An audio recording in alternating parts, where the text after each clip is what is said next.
Hey, what are y'all up to?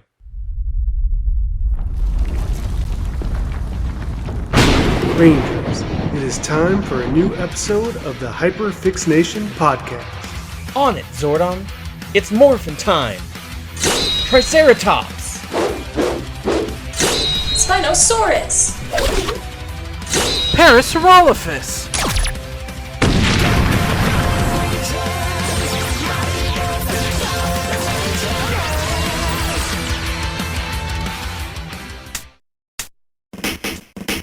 Hey, all geeks, gamers, and everything in between. My name's Bailey. I'm McKenna, And I'm Kaden, and welcome to the Hyperfixnation podcast. where we talk movies, video games, and TV. So join us and let's get into it.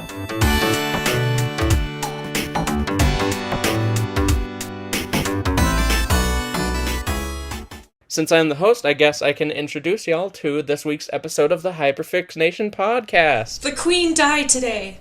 That was so instant. Queen died.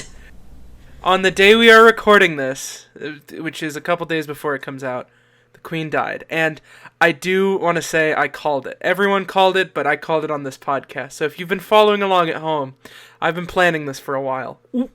No, Kaden. Welcome everyone to episode 7 of the Hyperfixnation podcast. First of all, I watched another M. Night Shyamalan movie. I watched The Visit. Oh. For those of you who don't know, it's a movie about, these kids who go visit their grandparents, but, their grandparents start acting weird. It was... it was funny in moments where it probably shouldn't have been funny. Yeah. And I liked it. I was watching it with my aunt, and we both just had a blast making fun of it afterwards. So that was a lot of fun. But the movie itself, it's okay. Yeah. I only know wish- about it. I only know about the intricacies of what is mentioned in the YMS review of that movie, which makes it look just abhorrent. But, yeah. I know, I've seen the clips from The Visit where the kid is, rapping, and it's probably the worst thing I've ever heard in a movie. I actually like the yeah, little there's- kid. He did a good job. After that, I watched The Weekend After Hours, which is just... Oh, yeah, the little short. Yeah, the little short film. Okay. So I watched that the other week, right? I think I might have even mentioned on the last podcast. I realized that's not the whole thing. Oh, really? If you watch the 3-minute YouTube video, that's not the whole thing. It's not? It technically is on Letterboxd. The whole story takes place in his music videos as well. Oh. So we have to watch all the music videos. For those of you listening, the reason we are researching and watching stuff from this album that came out 2 years ago is because all of us are going to Universal Halloween Horror Nights, which has a house based on that album. Yeah. Okay, yeah, but it's 3 minutes long, and I'm like, how are they supposed to make a haunted house with just this 3-minute long thing? There's not really anything that seems scary to me. Yeah. Yeah, there's more in the music videos. There's a whole story that goes through all the videos, and you'll see it. I'll make you watch all the videos. Oh, you'll make me? I'm gonna force you. Okay, then. I also watched Pirates of the Caribbean, The Curse of the Black Pearl. Heck yeah. The best one. The best Yeah, one. it's really good. I forgot how good it was. Yeah, liked it. I want to debate that it's the best one because I love Davy Jones so much Fair. He that I is want to really say good. that the second let's be real, just the second one is better, but the first one's peak. Anything else? The last thing I watched it actually came out today, this Friday, September 8th. Oh no. It was the new Pinocchio movie, the live-action remake. Oh, you already watched it? Yeah, I watched it. Ooh, I was bored. I'm so sorry. Fair enough. I could have watched it at work, but I I didn't. did not want to. Yeah. Yeah, it's How is it? another live-action Disney movie Oh, with oh, cringy no. CGI, and the story just isn't all there, and they try to pull at your heartstrings, even though I don't really care about the characters.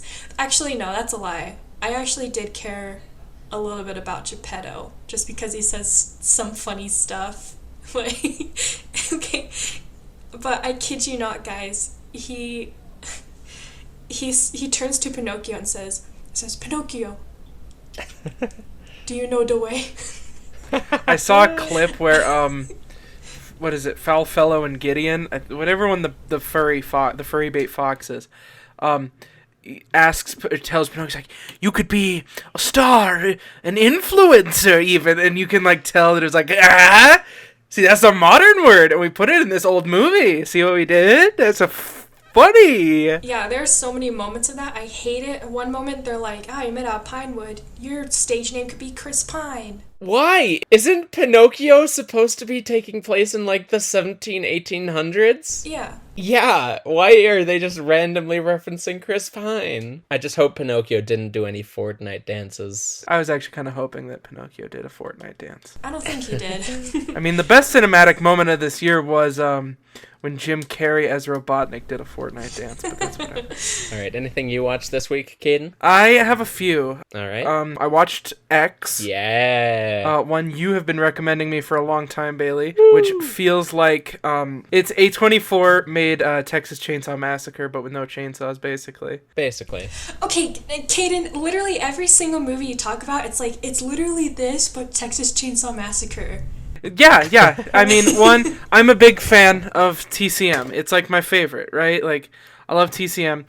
But look, when a bunch of rowdy teens get in a van or a car and drive to a house in Texas in the 70s, yeah. I think of a certain other movie that did that exact same thing. I watched 2 movies that week that were just Texas Chainsaw Massacre, but worse. The other movie I watched that was House of a Thousand Corpses, which sucks, in my opinion. I don't like it. What's funny is, though, X and House of a Thousand Corpses feel like the Mario and Wario of each other. Okay. Which one's the Mario? Oh, X. X is the Mario. Okay. Because X is a well-thought-out, really well-written, interesting horror movie with good cinematography, and House of a Thousand Corpses was basically filming what it felt like to be overstimulated at a party, and it was painful. It was genuinely painful. It gave me a headache. I will say, you definitely should not watch. If this one gave you a headache, I've heard the other ones you should not watch either. Yeah, 3 from Hell or Devil's Rejects. Because that's just all. Rob Zombie is like the evil version of the guy who made Shaun of the Dead. Edgar Wright? Yes, he's exactly. Evil Edgar. There are moments in House of a Thousand Corpses that are just a solid minute of flashes of like weirdly colored, grainy footage, and it just doesn't make sense. Like, I'm just like, why? Why is this here? They just try to blind you. What's it even about? It's about these people, Dwight from The Office and Chris Hardwick, going on a road trip across the country to learn about like roadside attractions. They stop at this place at Captain Spaulding's Murder Emporium, and they look at it, it's like, wow, this is a cool museum. And then they go to they get like stuck in their car, and then they go to this house, and there's a bunch of crazy people, and then it's just Texas Chainsaw Massacre. They like kill them in weird ways. One of them gets turned into a fish boy. What? I don't want to spoil too much if you want to watch it. It's on HBO Max. I don't super recommend it, but if you like to be assaulted in your eyes and in your ears, I do recommend it at that point. Well, I've seen Morbius twice, so I know what that is.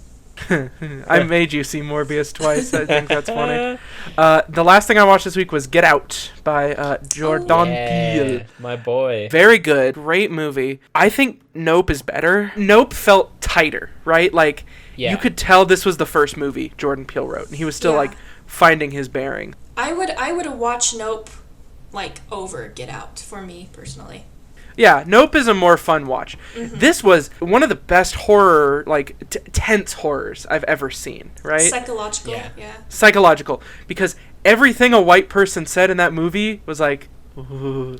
Like, the way they said every word in that movie made me uncomfortable. And don't forget Steph from Game Theory is basically in it.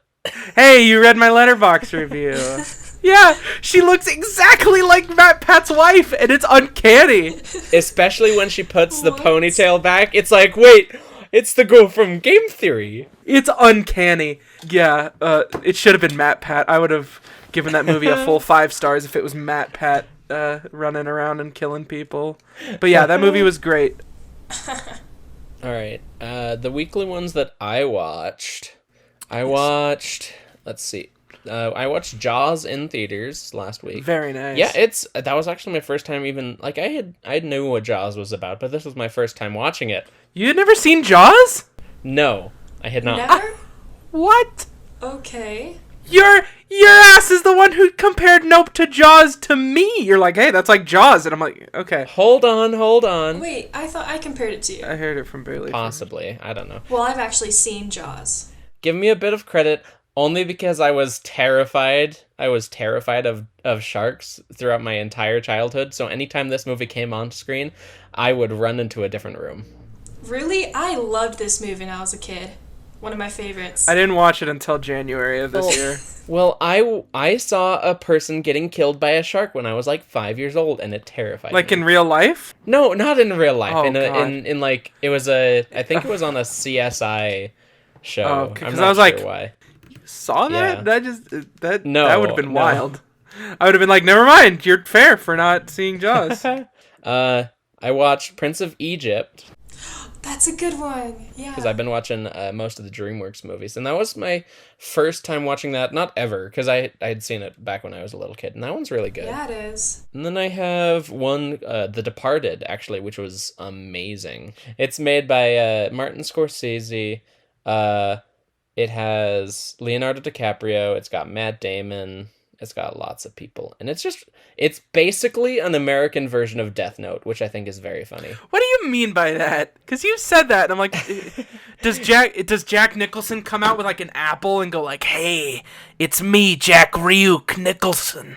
Like, I don't know what happens in Death Note. I wish that would happen. It's basically like a strategy kind of like thing, where like if one of them makes a mistake, then the other one will find out immediately, like a game of wits. And yeah, that's all I watched this week. It's me, Jack Nicholson, with the Death. I've never watched Death Note. I don't. You should all watch Death Note. It's pretty good. I've seen it. Death these notes. Let's see. One new thing, actually, that I'd like to introduce that we actually got recommended by one of our viewers. It's a bit called the Weekly Recommendations, where we choose one piece of media, whether it's video games, books, movies, TV shows, any of that stuff, and we recommend it to our viewers by giving it a little bit of a synopsis, I guess. My weekly recommendation is a movie, and it is Paddington 2. Which, for those who don't know, is a sequel to Paddington 1, obviously. And it's one of the cutest movies I've ever possibly seen. It's about a little bear. He lives in London. He gets caught up in a caper, like in a crime caper. He goes to prison and shenanigans ensue. It's actually like really well made. Like, it's very much Wes Anderson like for some reason, which I think is extremely funny. Like, there's lots of different styles and tons of colors, and it's just a sweet whole movie, and it's just awesome. Oh yeah, I like Paddington 2. It's good. I've never actually seen Paddington 2. Maybe tonight I'll watch a bloody, gory horror movie and then wash it down with Paddington. Yeah. All right, that's my weekly recommendation. Do y'all have yours? I have one, unless you want to go first, McKenna. Nope, you can go. Play Resident Evil 7. It's really good, and it scared the shit out of me. Because every single level in Resident Evil 7 so far has been a fear, right? And there was a bug section. And if you know me, my biggest fear is bugs. So I was sitting there playing this at work, and I was just like, I hate this. I want this to be done. I don't want to see the bugs anymore. I'm done. I'm done. And shocker, it's another Texas Chainsaw Massacre-esque. You need to calm down the Texas Chainsaw Massacre. No, McKenna, you don't understand. It's literally inspired by it. The director of the game said it's inspired by it, and there's a scene where there's a crazy family in front of you with a grandparent in a wheelchair that doesn't move or talk, and you're just forced to like sit there and watch stuff happen. That's just Texas Chainsaw. Sure. They stole it. One of the best horror movies. One of the best. For audio listeners, right, he just held up a toy of, what is that, Leatherface, and jump scared us like twice with it. Oh, there it is. Okay, yesterday I went on a deep dive into YouTube and just watched student short films. And some of them have like millions of views, and some of them have like no views. I'll just watch whatever. I have 3. I'm really hoping you watched Mike and did not Melissa like watch I that recommended. You recommended it to me like when I was already asleep. But I have 3. First one is The Maker from Zelius Creative. It's pretty interesting. The second one is Missing Halloween by Mike Inel. That one actually is really cute, but it's really sad, and I suggest you check it out, and I love the art style. So The Maker is about a doll, I guess, that's trying to bring alive like this other doll through music, and it's just like the process of what happens, but he's on like a timer to get it done, and then like you see what happens at the end. A lot of these have like twists, like a lot of short films have twists, so I don't want to spoil it. And then Missing Halloween is like this little kid who doesn't have any friends, but it's on Halloween and he wants to hang out with somebody, and he sees this one girl. He's like, oh, I'll hang out with you, and but no one else like really gives her any candy or anything. Like they're not like as nice to her, so it's like those two little adventure. It's cute. And then the last one is One Small Step, which I think is very relevant to me right now in like college. It's pretty much this one girl who wants to be an astronaut, so she's trying to work hard, get into college to become an astronaut. But it's a nice story about keep going, I guess. Yeah. Okay. A lot of these student films. Yeah, a lot of these student films are about keep going, positive energy. Yeah. Yeah. Plus, Lord knows college students need it. That's very probably true. why they make it. Plus, it's always good to give like the little guys a shout out if possible. I'm so sorry. The one about the astronaut, it's called One Small Step by Taeko Studios, and it's on Kenneth Ryodika, Kenneth Ryodika's YouTube channel. But yeah, check it out. Those are cool. All right. So I believe those are all of our media recommendations. I wanted to talk about some movies that are coming out. And on the day this episode of the podcast comes out, Clerks 3 comes out. Oh, really? I know one that's coming out this weekend. It's called Barbarian. Yes, Barbarian. That's a horror one, right? That's a horror one. Yeah, it has the guy who played Pennywise in It, and I'm pretty sure. That guy. I'm pretty sure it has the writer for the first It as well, but I'm not exactly sure. And it's a fairly new director, but I've been hearing some good reviews. Interesting. Anyways, on the 16th, which is the Friday after you all people out there are listening, there's a couple different movies releasing with wide releases. There's Pearl, which is the sequel prequel, excuse me, pre-sequel, as one of us would say, to X. There's See How They Run, which is the mystery movie that appeared out of nowhere earlier this year. Then there's one called The Woman King, which I heard people talking about and straight up thought they were talking about Black Panther 2. There's a couple other movies, but all these are like really limited releases. Yeah. But yeah. So that's this week in movies. Is there any film news we want to get into? There's one that's kind of died down ever since. Like it was extremely big this week. It was. Yeah, it'll be dead by the time this episode comes out. If I know what you're talking about. It'll be dead by the time this episode comes out, and it is Don't Worry, Darling. I'm so excited for this Hollywood disaster. I've never been able to watch a Hindenburg explode like I have with this movie. It premiered at the Venice Film Festival, because that's going on right now, so that's cool. To not at all any acclaim, really. It's apparently it got like a 29% on Rotten Tomatoes. Maybe it was 39. It was low. And everyone knows that there's tons of cast drama between Harry Styles and Olivia Wilde, who's the director, and Florence Pugh. And then at the premiere, there was a video that resurfaced of Harry Styles supposedly spitting on Chris Pine. No, he did. We don't know. I don't think he did. I mean, If you- because It's 43, by the way. It's If you look, 43%. you can see it. And like Chris Pine's reaction is just priceless. Like if you Okay, look, but, you like, can see. I need a, dude, poor Chris Pine. This He dude, looks he so- probably just signed on for the check. He just was like, this seems like a cool part. I'll just do it. It means I don't have to do another Wonder Woman movie for a bit. And then he was put in the most controversial, drama-filled movie in Yeah. Hollywood in the past decade. he looks so like, sad. oh. I don't think he actually spit on him because because he had Harry Styles is a musician obviously, and he had a concert. And not an actor, and He's not an actor, and not an actor. He had a concert like last night in which he like made a joke about it, and I feel like somebody who actually spit on somebody wouldn't make a joke like that. Well, unless if it was for fun, you know, like I don't think he did it in a rude way, but I do believe that he did, you know, do a little on Possibly. him. You can see it. I don't understand. You can literally see it. Okay, and I don't think it was like a loogie. I think it was just like a little bit of like saliva spit.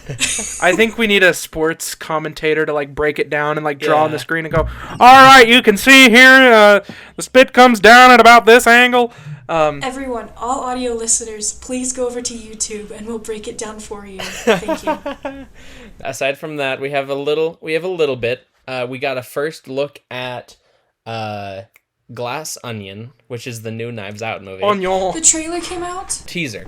didn't I watch haven't it. watched it because I'm wanting to stay spoiler free, but it looks it's gonna be great. I bet. I watched the trailer because I am a man of weak spirit and weak will, so I watched it and I was like, that looks pretty good. It's got Dave Bautista in it. It's got what's her name, Agatha Harkness in Wait, it. it got her. I love her. She was also in The Visit. She did a great job. Oh, that's right. She's the Yeah. mom. Oh yeah, she was in that.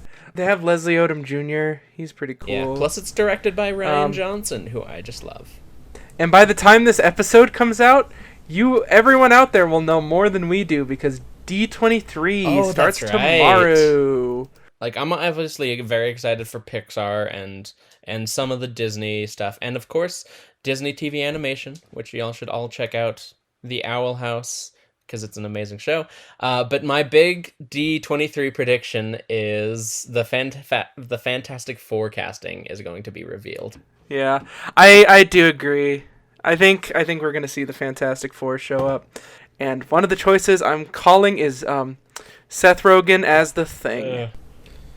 No. The other two Hear me out. and the Thing, yeah. They cast completely new actors and They're, actresses. I don't think they're for going the to role. cast as. That'd I don't be think great. They're going to cast as big of ones as people think. Hopefully not. I agree. I think that would be great. So I think Fantastic Four, new start. I think, and this is a bold one, they're going to announce Wolverine getting a solo project. I'm calling it Solo Wolverine That'd be Project cool. and a cast announcement. Daniel Radcliffe. With, and I'm calling, Yeah. no, I'm pointing, I'm Babe Ruth calling my shot.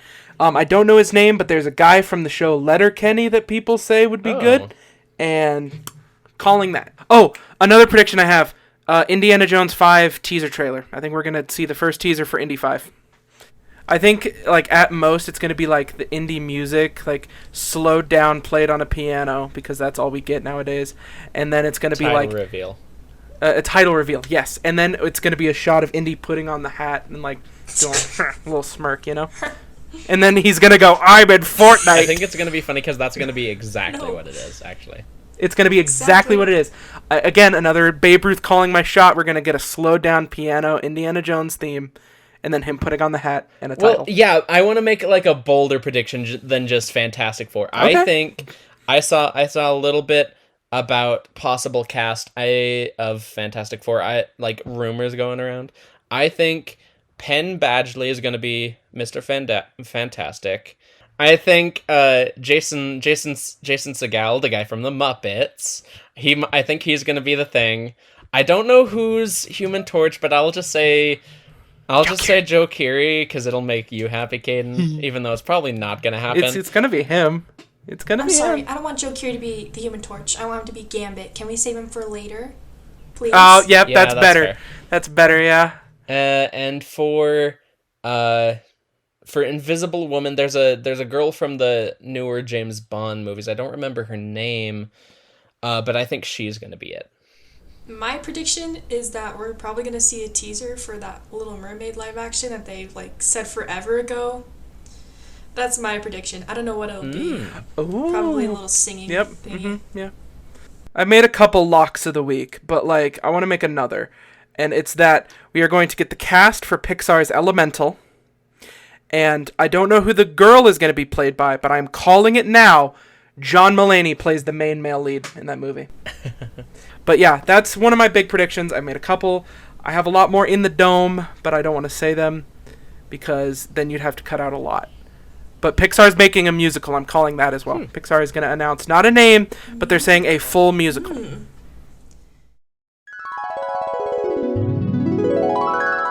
This episode of your Hyperfixnation podcast is sponsored by Once Upon a Tea.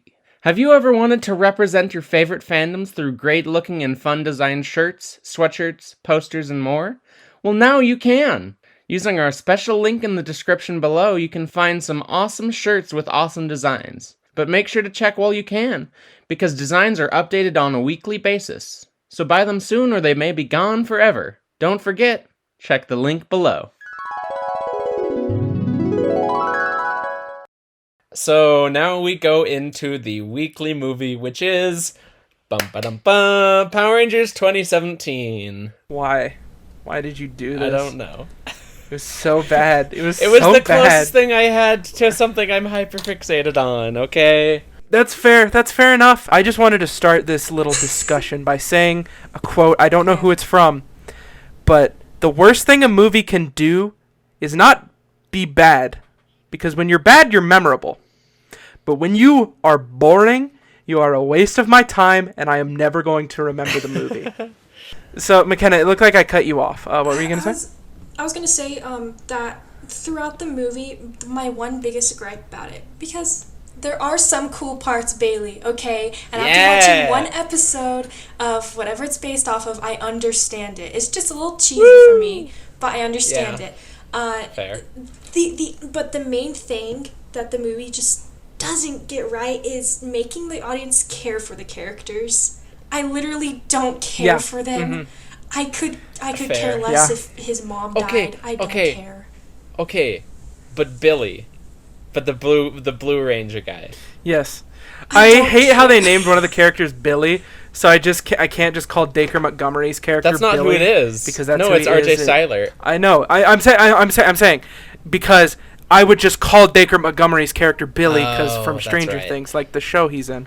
But now it's Billy too. I will say that he was probably the one I most was interested in. But when he died, I was like, oh, I hope he stays dead. Maybe it'll move these other characters a bit more. No, you can't kill off modern movie, McKenna. Nobody dies. You can't kill him off. I want to send my condolences to Blue Power Ranger and Betty Brant, who played Rita Repulsa, because their backs must hurt so much from carrying this movie. They were the only. You didn't think Dacre is it Dacre or Doc Ray? No. That's definitely not it. Ding, ding, ding, ring the bell! We got a mispronunciation! You didn't think Dacre Montgomery did good? He did awful, in fact. No, he did not. I thought he was so flat, and he needs to work on that. He worked on it for Stranger Things, obviously, because I'm pretty sure his Stranger Things was after this? Like a few, by a couple of years? Yeah. He needed to work that American accent just a little bit more because he's very Australian in real life, and he was also in he was in Stranger Things, of course, and then he was actually also in Elvis. No, have you guys seen the I've turned myself into a pickle, mama. I'm Pickle Elvis. Yeah. And then the mom being like, God made you a Pickle Elvis. And then Colonel Sanders, I don't know his name, Colonel going, Tom Hanks. And I knew that this was the fight. I haven't seen this movie, but it's still hilarious. So you guys didn't like any of the performances aside from R.J. Cyler, who plays Billy, and Elizabeth Banks, who plays Rita. Wait, yes. I didn't even like Elizabeth Banks. I liked her because she was giving it her all. That's fair. She was not faking the funk on a nasty dunk. She was just having fun. Bryan Cranston was funny. I think Before we move on, we should probably give a little synopsis. Oh, that's right. So I can give a synopsis. Yeah, exactly. The main plot of this film is a group of teenagers who get basically thrown together in detention and through other means. They find a special power coins, is what they're called, at a mine in their hometown. And those give them special powers. They go through wacky shenanigan powers, and they have to train up to protect the world from the evil villain Rita Repulsa. So I have a lot of notes. So I always, too. write down notes for the movies. McKenna, did your notes say Pooper Rangers? No. It looked like your notes, like the title said Power Pooper Rangers. Rangers. Oh no, if it says Power, never mind. More like Poo-Poo Rangers. Sorry. No, they're not. I'm so sorry. The first note I took was, this blue guy kind of looks like Bryan Cranston. And then my immediate next note was, oh shit, it is Bryan Cranston. Do you want to know a very actual cool fact about this film? Yes, I would like to hear your fact, and then I'll say My fact, mine. for those who don't know, Bryan Cranston, for those who don't know, is a very famous actor nowadays for playing a very popular character in one of the best TV shows of all time, Walter Hardwell White, otherwise known as Heisenberg, in the TV show Breaking Bad. So he's an extremely great actor nowadays, but back in the 80s and 90s, when the original Power Rangers came out, he played some of the villains in the Power Rangers. Yeah, in the original Mighty Morphin Power Rangers, he played some of the villains' voices, because they're monsters in suits. That's actually kind of cool. One of my notes is Morphine Grid. Yeah, Mr. White, you would know about that. There's lots of Breaking Bad jokes to make about this, but Bryan Cranston, he's very into the series, obviously, because any series that he's ever been a part of, he's a very big fan of, honestly. Yeah, he's just a great guy. Is. Would you like to hear my fun fact? I'm scared to, but yes. So, I hated the writing in this movie. I thought it was probably its weakest element was the Fair. writing. So I was like, what have these people also written? There's about 5 writers, 2 of which wrote a very I don't know if I'd call it a big movie from this year. Morbius. Oh no! 2 of the writers of this movie wrote Morbius. No. They were the only writers on Morbius. Dude. It's Morbin time. It's Morphin time. It's all connected. I have a note that says Morphin time. It's Morbin time. No. It's fact check me on it. I've checked IMDb. I've checked Letterboxd. I've checked Google. 2 of the writers wrote Morbius. And that's a fact. My notes say this, right? So one of my notes, I like to just write down whatever I'm thinking. It says, who wrote this, right? Because I was hating the writing. And then in all caps, answer both of the writers of Morbius. And I wish I was kidding. One of the things I said is it's giving Amazing Spider-Man vibes, especially in the beginning. Also, have any of you guys gone to detention? No. I have. Their detention is so chill. What even? Yeah. The fact that they just get to like punch each other and stuff. Like normally you have to like sign in and then you sit down and you're like I would go to every detention if I got to watch people get beat up, Like, yeah. So, I said the writing was my biggest problem, but I actually told a lie. That's a lie I said.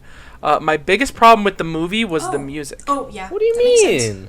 There were so many nonsensical needle drops. Oh, that kind of music. Throughout the whole movie. It was nonstop. I thought you were meaning the score. The score's okay. There was one needle drop that I liked, and it was when they played the Go-Go Power Rangers.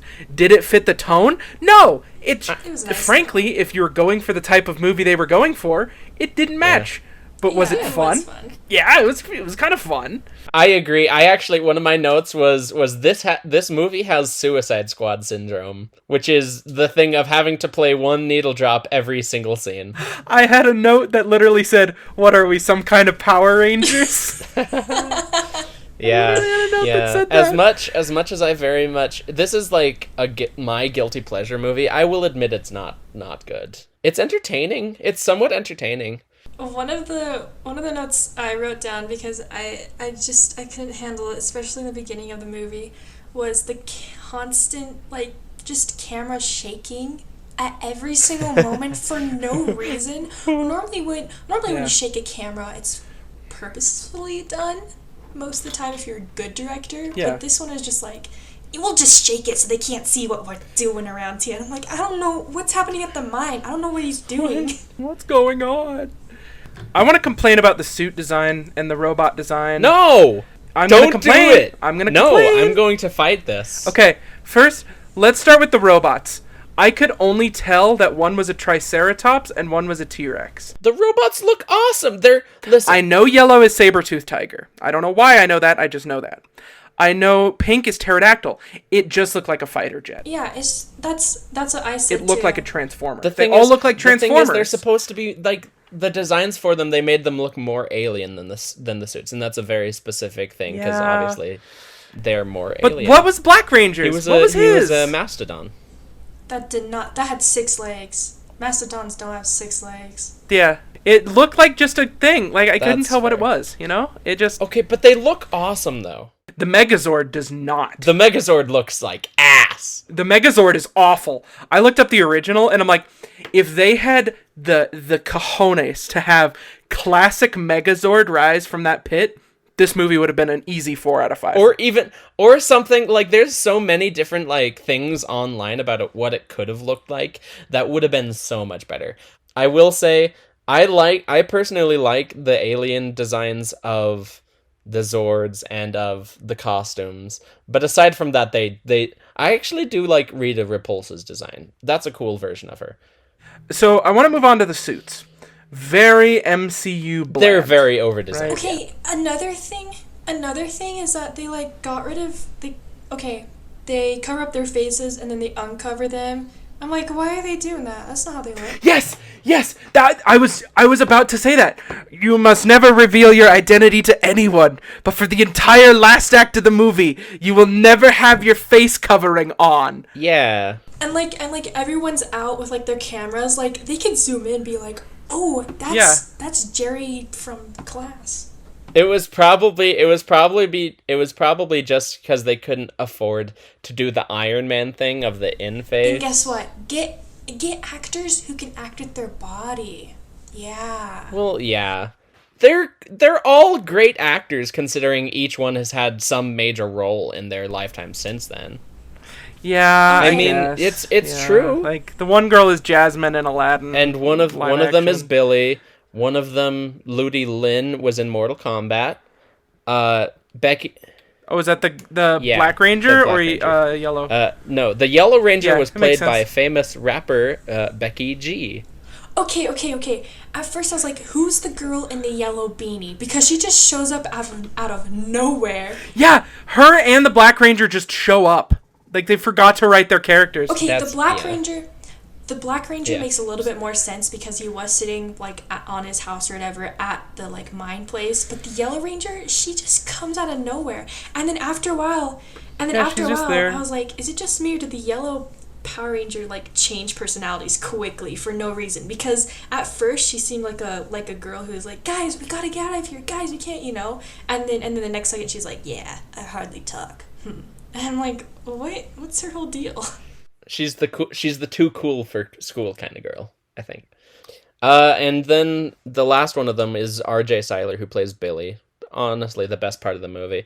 He hasn't had anything super big. He was in The Harder They Fall, which is a really good movie. He's in a show that's on HBO Max, like as we speak. It's currently Really? I airing did new not episodes, know I that. believe. Yeah. But yeah, he's the best part. So it's not that they're not good actors. I think it's just that they're young and they weren't directed well. Yeah, exactly. This was also the director's second big film, film in theaters, Yeah, they changed directors halfway through. and you can definitely tell it's his second film because it is not that good. The title card in the beginning made me laugh. It Yeah. looked like a class presentation or something. It's the weirdest font. And why was it there, all right? I don't really know. You should have put the title card after the scene on the alien planet with Walter White and Betty Brant. You should put it there instead of the weird cow smash cut. For those listening, the title was like in the bottom right-hand corner. Like my thumb, I think, literally covered up half of it when I was watching it. I was like, oh yeah, there it is. What's that? Yeah. I will give the movie one good thing. I mean, okay, the movie has some few good things, but this is like one thing that I actually noticed. I was really impressed with was the one-er shot, which one-er shots are just one continuous take. It doesn't cut. In the car was really cool. It was I know what you're talking about. It was impressive. Was it the one at the beginning? Yeah, in the beginning. Of the circle? I like that too, yeah. Yeah, so pretty much it's like the camera and it like keeps like swirling around. It doesn't cut. It's really cool. Yeah. Kaden, do you have anything nice to say about the movie at all? One second.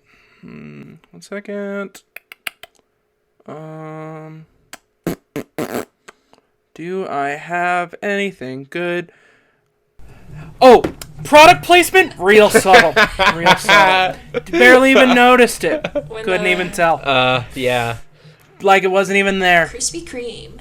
Ah, man. It was a good movie, though. Do you guys want to go get some donuts? Wonder what a great place for donuts is. A place we can all unite on, and I don't know, maybe fight a villain at a Krispy Kreme, perhaps. And even the villain has a Krispy Kreme donut to eat while she's destroying the world. And she goes, yup, what a, turns to the camera, delicious Krispy Kreme donut. The only movie with, like less subtle ad placement is Sonic with Olive Garden. Fair. Sonic? Okay, but that... It doesn't... Zillow? Zillow, and I looked up some new houses on Zillow, and then I made sure to look and see how close the nearest Olive Garden was. Olive Garden? They have endless pasta. Isn't there, McKenna, isn't there a scene in the new Resident Evil show at an Olive Garden where Wesker gets mad about unlimited breadsticks? I've only seen that clip. He goes, can we get 3 baskets? They have baskets and I want a basket. It's 1 per table. But that's a limit. Okay. So, was there anything... What was the one other good thing you said, McKenna? At the very end, when they slap away the bad lady, all I could think of was... Get away from me, you stupid bitch! Hi-ya! I was like... That was hilarious. I chuckled. You know, there were some moments where I chuckled. I'll say that. I chuckled. Bailey, who's your favorite Power Ranger? I like the Green Ranger. Why? Who did you think I was going to say? I don't know. You know more about Power Rangers as a whole than I do. I like green because my mom told me she had a crush on the Green Power Ranger when she was younger. So something actually funny.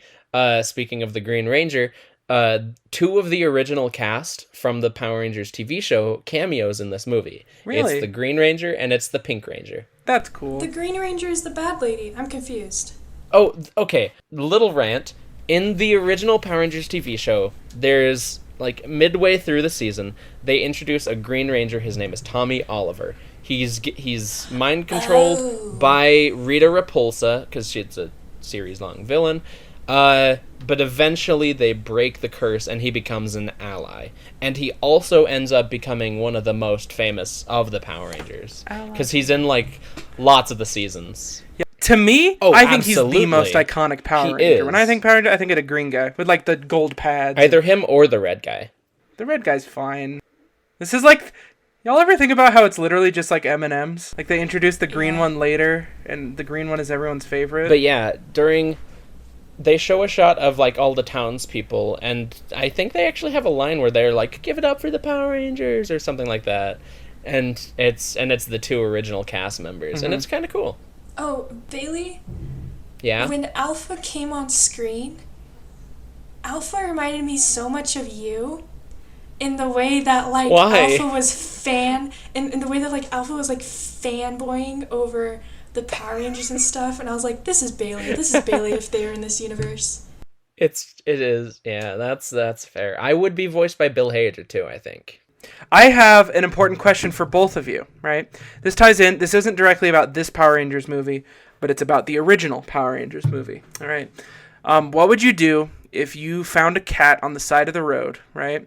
And you brought the cat into your house, and you gave it food, gave it water, and the cat opened its mouth and only said, "Power Rangers, the movie." And it never meowed. And whenever it would meow, instead it would just go, "Power Rangers, the movie." Why? What would you do? I would yell. I would scream. Me personally, I would take that cat and chuck it outside. Just chuck it as far as I can. And then he'd go, "Power Rangers, the movie." Yeah. Okay, thank you for answering my question. I was just very curious. One kind of interesting production detail is that they had originally planned this out as like a film series, because not only is there an after credit scene, but in the original Power Rangers there's a specific era of it with all, and each one has Zordon as like the mentor guy. So there's Power Rangers Zeo, Power Rangers Turbo, and Power Rangers in Space. And they were planning on doing actually 6 movies, and having 2 movies of Mighty Morphin, 2 movies of Zeo, and then like just one of each of the rest. And I honestly think that would have been awesome. But yeah, it really isn't a failed superhero-esque movie unless it has a post-credit scene setting up a sequel. That will never happen. Whenever I think of stuff like that, I always think of Green Lantern first. fair enough. Yeah, it was planned on that until it bombed heavily bombed at the box office. It only made like $100 million. What's funny about this movie is I vaguely remember seeing it in theaters with my grandma. I more remember our trip to Taco Bell afterwards than I do seeing this movie. So, take with that what you will. Put that in your pipe and smoke it. I watched this a really long time ago, but I think my childhood trauma has forced it out of like my mind, so I didn't quite remember. And that trauma, I'll explain to you really quickly what it was through this movie. I have a really hard time touching money and jewelry and like seeing wet jewelry and like people sucking on jewelry and stuff. So throughout this movie, I was like, I was like dying, especially because you just watch Rita Repulsa go, nice bracelet. Yummy, yummy, yummy. It's so gross. I don't understand how you could do that. I'm so sorry. I hate it. It's ugh. Even at work when like I'm counting money or like have to deal with money, I have to put on gloves. So I hate. I don't like metal.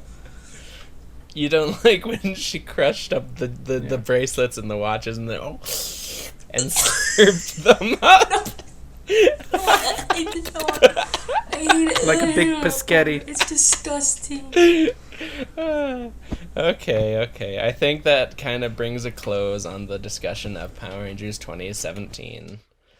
There's a lot to say about this movie. Not much of it is good. I was so confused. I'm like, why is she doing this? Why is she doing it? Why is she doing it? You're still on the bracelets? On the jewelry.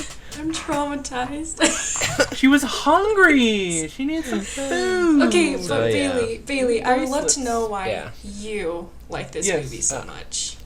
I personally like this movie, obviously, because I'm a very big Power Rangers fan. I watched it all the way up until I was in my teens, actually. Weird fact, but it's true. And I watched this film. It was, like, obviously, even when I first watched it, it wasn't the best.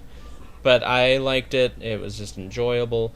And ever since then, it's just been one that I go back to every so often just to be like, oh, Power Rangers. And then I sometimes think about what it could have been. But, it's just a fun, enjoyable movie to kind of riff on if you don't like it, or just talk about if you do. Okay. Fair enough, because I like some bad movies too. So, it's okay. Yeah, I have a lot of bad movies I enjoy. Yeah. I think Spider-Man 3 is one of the better Spider-Man movies. Spider-Man 3 is peak. I think Spider-Man 3 is better than No Way Home. All right, so. Okay. Anyways, McKenna, so it would be my choice, but next week is the episode closest to McKenna's birthday. So we're letting McKenna decide. Yay! So, what is the movie? This is one of the greatest movies of all time. It's one of my favorite movies. Is it actually good? It is good. Or No. joke? You both like it. I know Okay. you do. You guys have seen it before. It's pretty popular. I always watch at least a movie from this saga series, I guess, at least during my birthday. And the movie is Jurassic Park. Hey, okay. Yeah. Oh, that's good. I was expecting Spider-Man. Spider-Man, I'm saving but that yes. for a special. Jurassic Park, very good. That's going to be one we're going to have to Oh, talk a yeah. lot about, because I greatly enjoy Jurassic Yeah. Park. I quite enjoy me too. it. I really love Jurassic Yes. Cool. Park. I'm excited. Well, it looks like that's going to do it. So don't forget to follow us on Twitter at Hyperfixnation, on Instagram at Hyperfixnation. Feel free to email us discussion topics at hyperfixnation@gmail.com. Don't forget to use our affiliate link for Once Upon a Tea to buy some very cool shirts. And remember, be excellent to each other and party on, dudes. See you guys later.